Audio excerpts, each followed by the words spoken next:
Hi, this is Dr. Gregory Sadler. I'm a professor of philosophy and the president and founder of an educational consulting company called Reason.io, where we put philosophy into practice. I've studied and taught philosophy for over 20 years, and I find that many people run into difficulties reading classic philosophical texts. Sometimes it's the way things are said or how the text is structured. But the concepts themselves are not always that complicated, and that's where I come in. To help students and lifelong learners, I've been producing longer lecture videos and posting them to YouTube. Many viewers say they find them useful. What you're currently watching is part of a new series of shorter videos, each of them focused on one core concept from an important philosophical text. I hope you find it useful as well. Albert Camus begins the third part of his work, The Myth of Sisyphus, by looking at absurd creation. That's the title of that third part.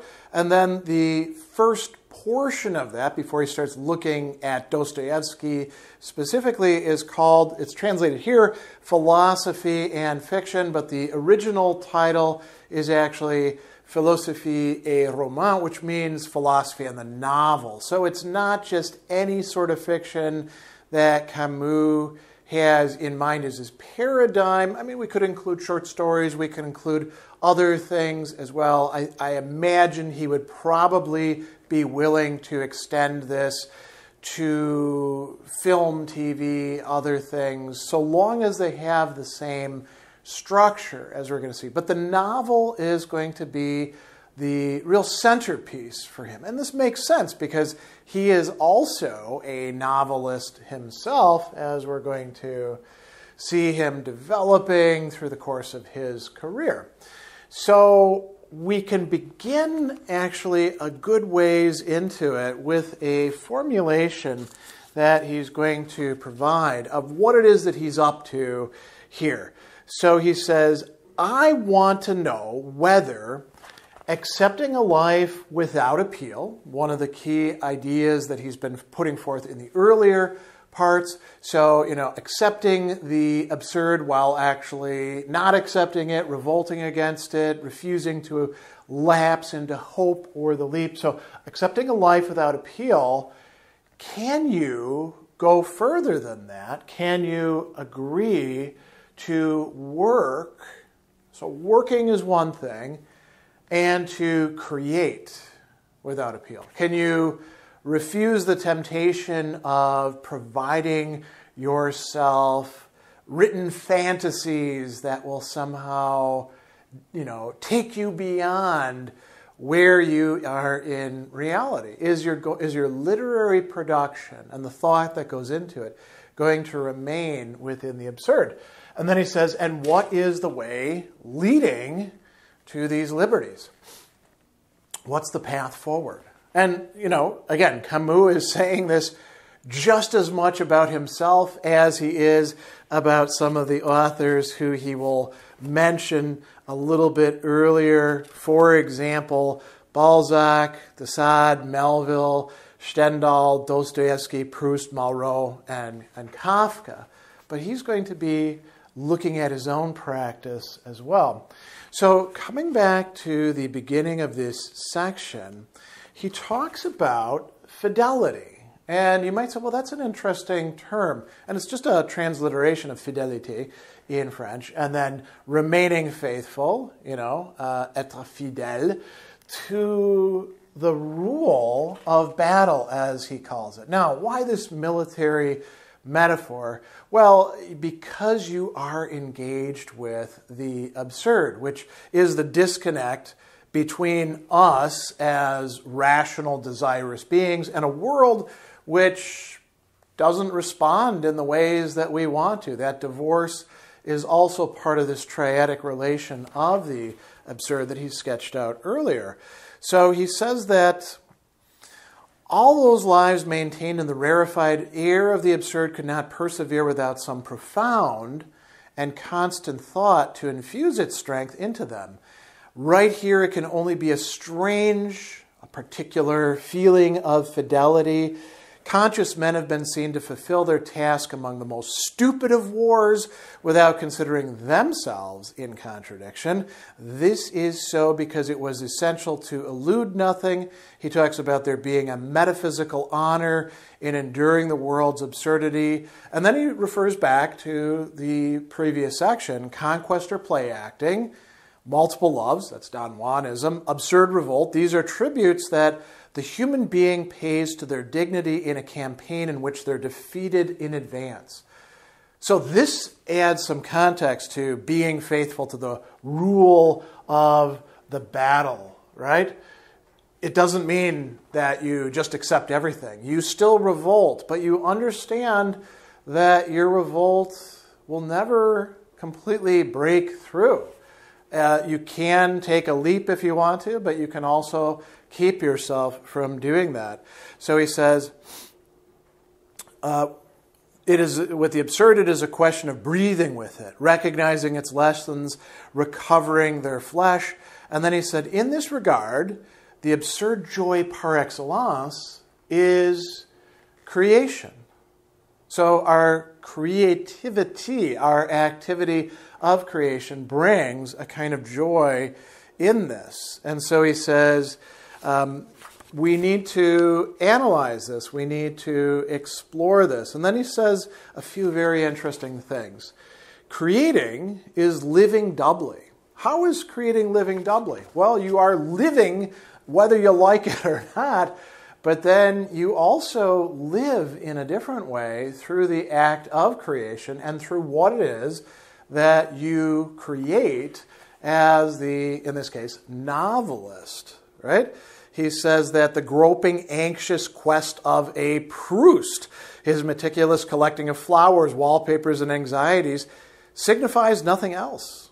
But at the same time, it has no more significance than the continual and imperceptible creation in which the actor, the conqueror, and all absurd people indulge in every day of their lives. So in a certain sense, the novelist or the artist is special, but in another sense, they're just grappling with the same thing that everybody who is taking some sort of stance is. So he's got this wonderful line here. He talks about not just the creator, but everybody as miming. And what is it to mime? It is to imitate, right? So imitating, repeating, taking something that is the case and repeating it, and then recreating, taking something and reinterpreting it, a reality that you remain engaged with. So if you are Don Juan and you're trying to have sex with as many conquests as possible and then trying to figure out what's the meaning of this, you're in a certain sense just as profound and engaged with reality as is the novelist who's writing the story of Don Juan. And so he says, all people try their hands at that with the reality that is theirs. We always end up by having the appearance of our truths. And so he goes on and he talks about describing, and this is what he calls the last ambition of an absurd thought. And then he says, here's where we're going to start getting into something like philosophy.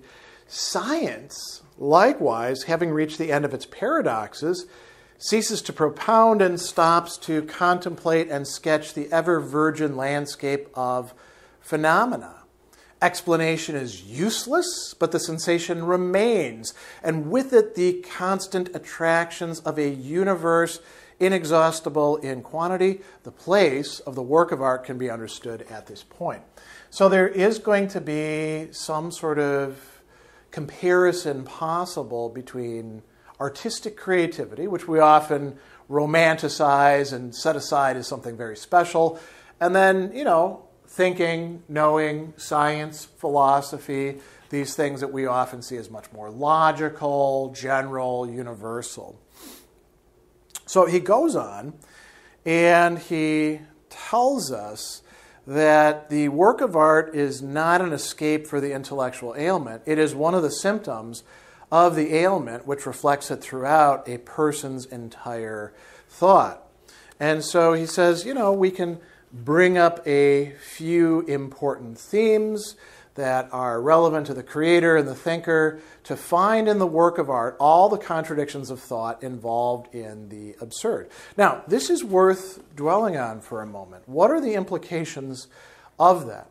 So we can find the absurd by reading a book of philosophy like the Myth of Sisyphus, right? There's a diagnosis going on there. There's plenty of others that Camus is going to reference. He talks about Nietzsche, he talks about Kierkegaard, he talks about Jaspers, he talks about Shestov. Now these are all, except for Nietzsche, existentialists, so they're making a leap, but they certainly linger with the absurd long enough, right? And they're doing so as philosophers.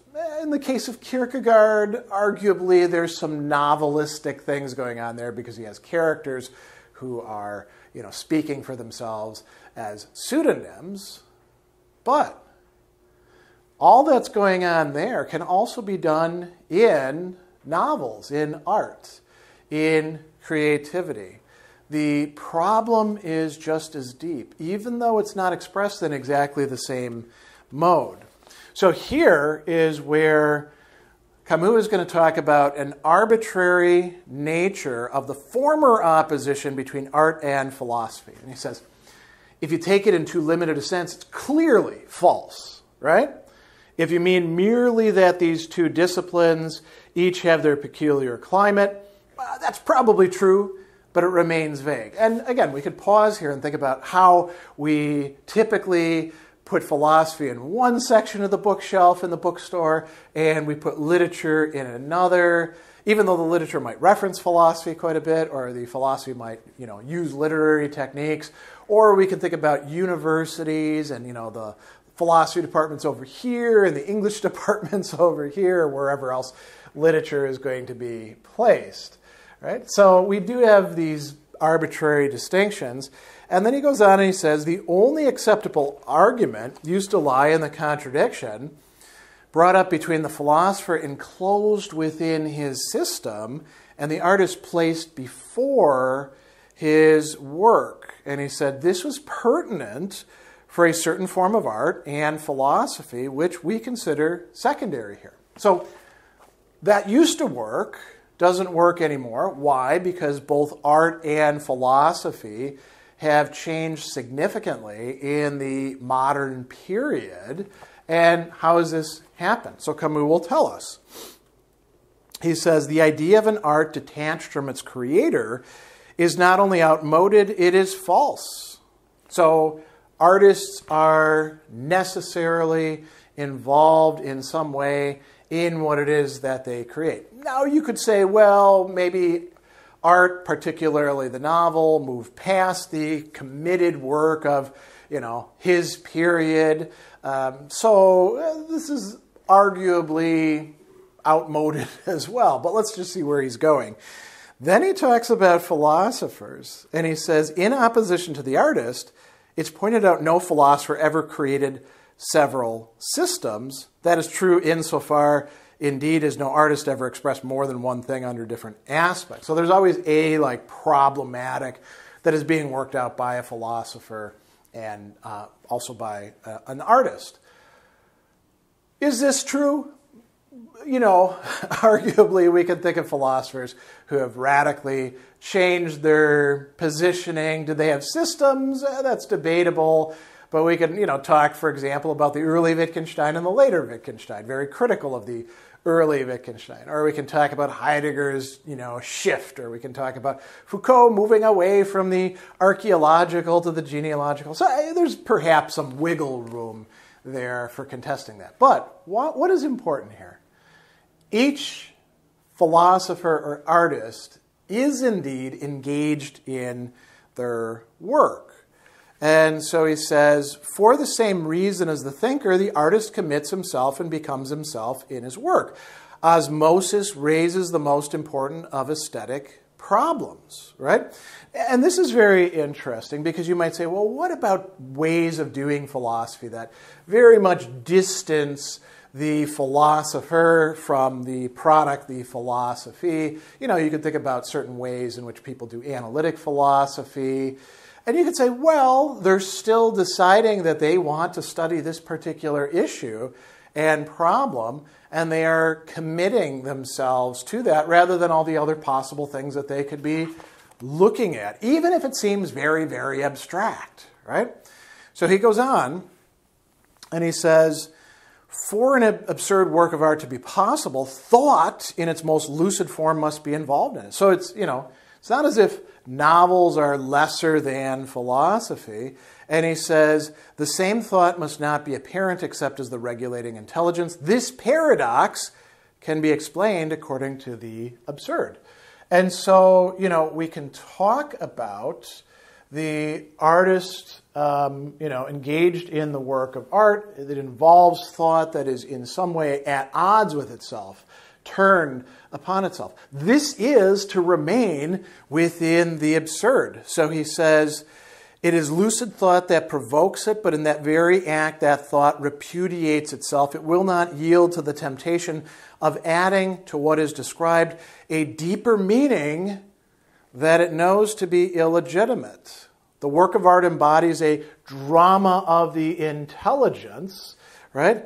But it proves this only indirectly. So he goes on and says, it cannot be the end, the meaning, and the consolation of a life. Now, do people who engage with the absurd sometimes do these sorts of things? Well, he's going to talk about Dostoevsky as having betrayed the absurd, left the absurd behind, used it as a launching pad and actually a working out place, and then making the leap in the next section. So obviously that is a possibility, but if you want to remain consequent to the absurd, that's not something that you can do.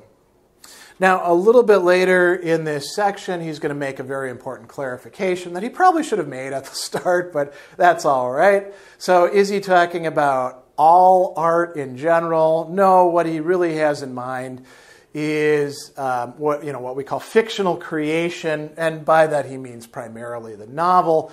So he says, listen, I'm not talking here about what he calls arts of form or color, painting, sculpture, maybe even architecture, right?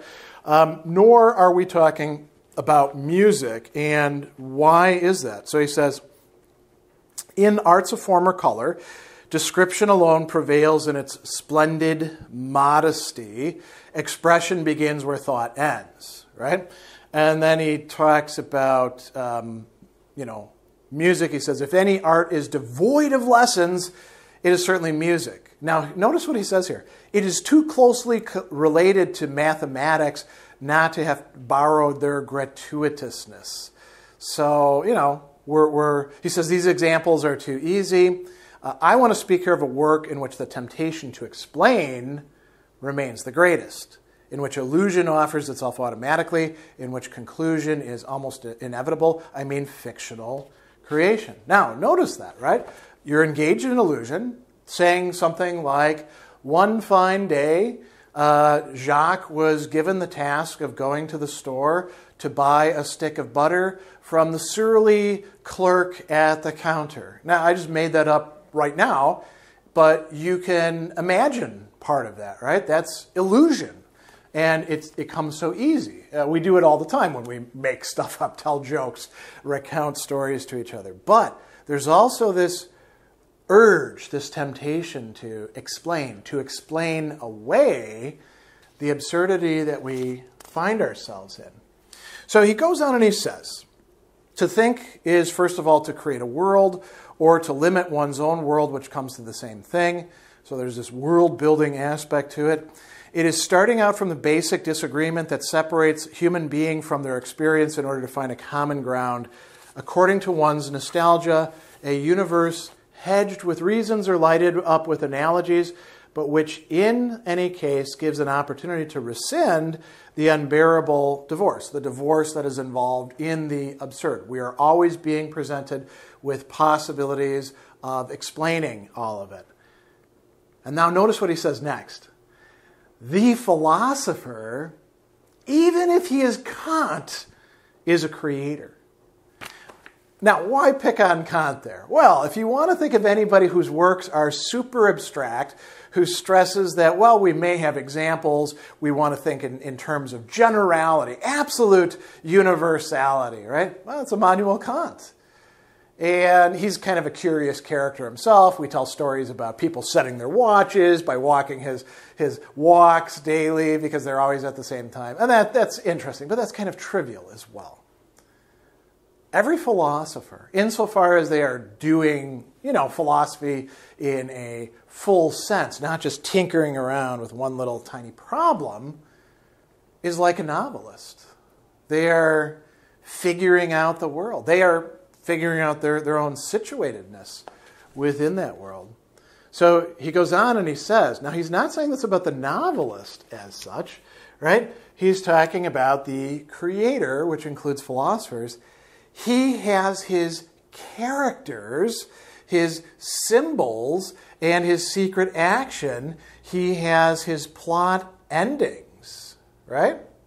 And then he goes on to compare novels with poetry and essays, and he says the lead taken by the novel over these represents, despite appearances, a greater intellectualization of the art. And he says, by the way, I'm talking about the great stuff. There's always crap out there, not even second rate. We're not going to look at that. That's, plenty of stuff. We're going to look at the best examples and what they, in fact, provide.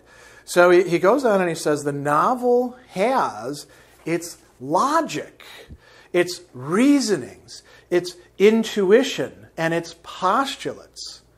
It has its requirements of clarity. A novel is intellectual, even philosophical, by its very nature, at least if it's well put together. And so he says, the classical opposition I was speaking of earlier is less justified in this particular case. It held at the time when it was easy to separate philosophy from its authors, when we could say, we're only interested in the ideas, not the person. And Camus is saying that time is past. And he says, when thought has ceased to lay claim to the universal, when its best history would be that of its repentances, we know that the system, when it's worthwhile, cannot be separated from the author. And who does he use as an example in this case? Spinoza and his ethics. And here's where he talks about the great novelists, great modern novelists, are philosophical. Why? Because they've given up just telling stories in quotes. Doesn't mean that they're not telling stories at all, but that's not all they're doing. And he creates his universe, a universe that in some respects makes sense and in other respects doesn't fully make sense. So these are, and he rattles them off just to cite a few, these are philosophical novelists. And then he says, the preference they've shown for writing in images rather than reasoned arguments, and we should pause there because a lot of the characters do make reasoned arguments. That is one of the curious things about reading the Marquis de Sade. If you ever do check out his books, there's a lot of sex in them, a lot of very boring sex, just combinatorics of bodies and, terrible impositions on people that makes them, writhe in agony. But the real meat is philosophical discourses that the characters make in relation to each other. Same with Dostoevsky. We could say something similar happens in Kafka. So we could go on and on about that. But he says, why? They're convinced of the uselessness, the ultimate uselessness of any principle of explanation and sure of the educative message of perceptible appearance. We can learn through thinking the novel, right? He says, it is complete, though, only through the implications of an unexpressed philosophy. So we can look at Dostoevsky, we can look at Proust, we can look at somebody else he brings up, Melville, and say, what is the philosophy that we can call out from this? And they don't actually tell us. That is interpretive work we have to carry out ourselves. So he is going to then shift to talking about the commandments of the absurd, about sticking with it, right? He says, if the commandments of the absurd are not respected, if the work does not illustrate divorce and revolt, if it sacrifices to illusions and it arouses hope, and here he's using a term, it ceases to be gratuitous, right? And he used this term a little bit earlier here. He says, an absurd attitude, if it's going to remain so, must remain aware of its gratuitousness. Now, you might say, what is that word doing there? How does this make sense? So, part of gratuitousness, you could say, is connected to contingency. Things are as they are, but they don't have to be that way. And we can adduce reasons why they turned out the way they did, but there's no absolute necessity in those reasons. So it's gratuitous in that sense. What sense is it not gratuitous? So, gratuitousness comes from the term grace, and that traditionally has been understood as coming from a God on high, something overflowing the categories that we have, but doing so in accordance to a divine goodness, a divine plan. That's gone. That's taken out of the picture for somebody like Camus. But this absurd universe that we exist in, it can give us things. And our own position within it is gratuitous, right? So that is important for the author, he says. If the commandments of the absurd, and he uses that word, commandment there, that's a pretty strong term. He says, my life may find a meaning in it, but that is trifling. It ceases to be that exercise in detachment and passion which crowns the splendor and futility of a person's life. So he says, in the creation in which the temptation to explain is the strongest, the novel, can one overcome that temptation? In the fictional world in which awareness of the real world is keenest, can I remain faithful to the absurd without sacrificing to the desire to judge? These are key questions for Camus that he believes are worked out in his own writing, but also in these other philosophical novelists as well. And here he makes a point that he made earlier.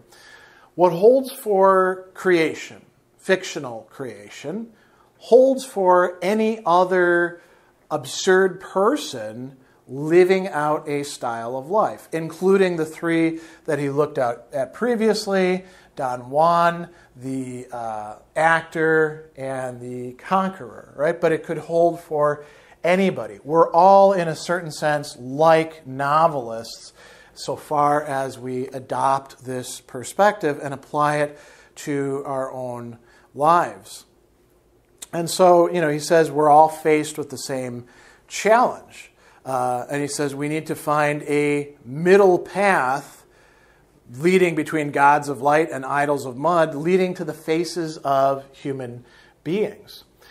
The last thing that I want to bring up here is that he tells us that it suffices to notice fictional creation can present the same ambiguity as certain philosophies. And he tells us if the absurd is not respected in these, we'll know by what expedient illusion enters in. And so we have this need for fidelity. Now, isn't it interesting to see him highlighting not just ambiguities within a novel? Okay, a novel, lots of moving parts, world building, characters who have different points of view with each other.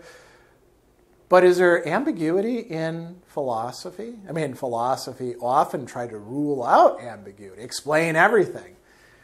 It's unsuccessful in doing so. Even the great philosophical systems, even the people who we look at and we're like, wow, they're really doing great work. Spinoza, Kant, he brings up, there are ambiguities within their work. And so literature and philosophy, the kind of art that he's talking about here, being the novel, actually can have a lot in common with each other, at least from the perspective that Camus is setting out for us here.